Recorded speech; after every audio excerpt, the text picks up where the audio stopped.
ما هو دخول الحمام مش زي خروجه.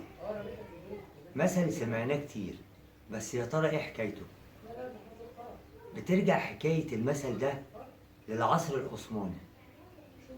في الوقت ده كانت الحمامات العامة منتشرة جدا، ففي واحد من الأتراك قرر إن هو يفتح حمام جديد، وكانت المنافسة شديدة جدا ما بينهم. وعلشان يجذب الزباين للحمام بتاعه قرر إن هو يعمل حاجة جديدة. كتب على باب الحمام من بره دخول الحمام بالمجان. طبعا الناس ابتدت تفرح لما شافت إن في حمام دخوله هيبقى بالمجان، وبسرعة جدا ابتدت الناس تجري عشان تدخل الحمام ده وتجربه.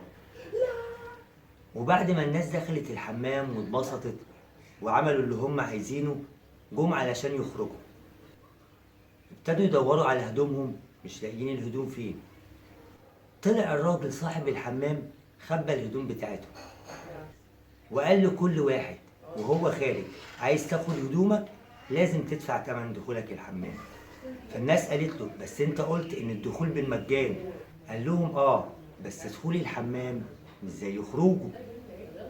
ومن هنا جه اصل المثل ده، والمثل بقى بيستخدم بعد كده لما تبتدي حاجة وتبقى متوقع نتيجة معينة وتيجي النتيجة مش زي ما انت عايز.